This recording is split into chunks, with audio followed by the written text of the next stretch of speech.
సంఘం పద్మశాలి యువజన సంఘం తరఫు నుంచి గద్వాల పట్టణంలో ప్రపంచ ప్రఖ్యాతిగాంచిన గద్వాల జిల్లాలో వ్యవసాయం తర్వాత ఏదైనా వృత్తి ఉందంటే అది చేనేత వృత్తి. ఆ చేనేత వృత్తిని నమ్ముకొని గద్వాల పట్టణంలో ఈ పద్మశాలి సేవా సంఘం యువజన సంఘం రెండు కమిటీలు కలిసి గద్వాల ప్రత్యేకతను చాటి చెప్పాలా, గద్వాల జిల్లాలో ప్రత్యేకత ఈ ప్రపంచానికే తెలియజేయాలనే ఉద్దేశంతో గద్వాల పట్టణంలో గద్వాల భక్త మార్కండేయ స్వామి దేవాలయం నందు ఈరోజు గద్వాల చేనేత చీరలు ఏ విధంగా తయారవుతున్నాయి అనే డైయింగ్ కానుంచి డిజైనింగ్, వార్పింగ్, అదే మగ్గం నేయడం కానుంచి ఈ వృత్తిలో 14 మంది పనిచేస్తారు. కాబట్టి 14 మందికి సంబంధించిన ఈ వృత్తిలో ఇక్కడ ఉన్న డిజైన్ చేయడం జరిగింది. అదేవిధంగా ఈ గద్వాల పట్టణంలో మార్కండేయ స్వామి ఒక ప్రత్యేకత ఉండాలని ఈ గద్వాల పట్టణంలో మార్కండేయ స్వామి దేవాలయంలో వినాయకుడు 3 రూపాల్లో దర్శనమిస్తాడు. అదే డైయింగ్ చేసేది మా వినాయకుడు, అదేవిధంగా రాట్నం చుట్టేవాళ్ళు, అదేవిధంగా మగ్గం నేసేది కూడా స్వయంగా వినాయక స్వామి ఈరోజు చేనేత కళాకారుని రూపంలో దర్శనమిస్తున్నాడు. అదేవిధంగా గద్వాల పట్టణంలో గద్వాల చీరల వ్యాపారం కూడా శ్రీ వినాయక స్వామి మార్కెటింగ్ చేస్తున్నాడు. అదేవిధంగా చివరిగా వినాయక స్వామి ఈరోజు మనకు భగవంతుని రూపంలో దర్శనమిస్తున్నాడు. ఈ ప్రత్యేకతను గద్వాల పట్టణంలో ప్రపంచానికే చాటి చెప్పాలనే ఉద్దేశంతో ఇక్కడ ఏర్పాటు చేయడం జరిగింది. చేనేత అంటేనే మొదటిగా మనము వేషాలు తీసుకొని వాటిని రంగులు అద్ది తీయడం అనేది ఒక ప్రాసెస్ ఉంటుంది. అదే ఒక మొదటి ప్రాసెస్. ఇది మనము రంగులు అద్దడం అనేది మొదటిగా జరుగుతుంది. దాని తర్వాత వచ్చేసి మనం అదే మొత్తం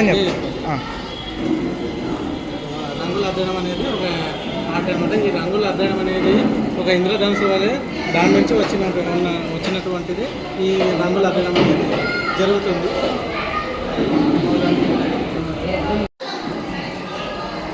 చేనేతలో భాగంగా ఇది కూడా ఇల్లు చేయడం అని అల్లు పెట్టడం అనేది ఒక ప్రాసెస్, అందులోని భాగమే. ఈ ప్రాసెస్ అనేది ఒక అని ఎలా ఉంటుంది అని లేపడం, తిప్పడం అనే ప్రాసెస్లో ఈ పోగులు కరెక్ట్గా మనము లెక్కపోంటి చేయడం అనేది ఒక ప్రాసెస్, అందులో భాగమే చేనేతలో భాగం. ప్రాసెస్లో ఇది ఒక ఘట్టం కండలు చుట్టడం అనేది, ఈ అల్లు కట్టడం అవన్నీ డైయింగ్ అయిన తర్వాత మనము చేనేతకు ఏదైతే కండెలకి వస్తుందో అది మనం ఈ యంత్రం ద్వారా మనం కండెల ద్వారా చుట్టుకోవడం అనేది జరుగుతుంది.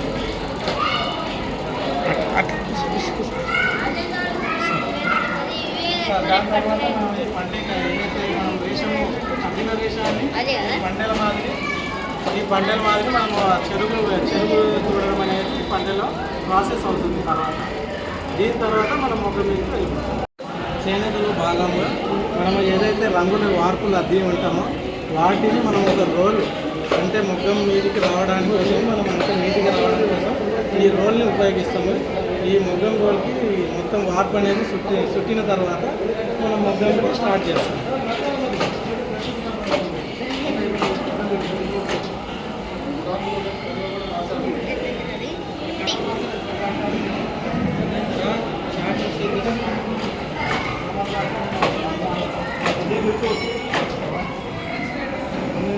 పోసుకొచ్చి పొద్దున్న బేకంటండి.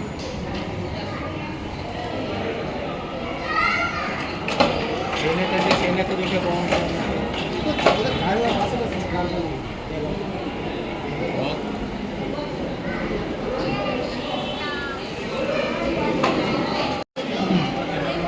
చేనేతలో భాగంగా మనకు చూపించిన ప్రాసెస్ అంటే 5 రకాల ప్రాసెస్ తర్వాత మనకు చీర మాస్టర్ దగ్గరికి వస్తుంది. ఆ ప్రాసెస్లో భాగంగా మనం ఈ చీరను చూపించడం జరుగుతుంది. ఈ విధంగా ప్రాసెస్ తయారైన తర్వాత మనకి ఈ రకంగా చీర తయారవుతుంది.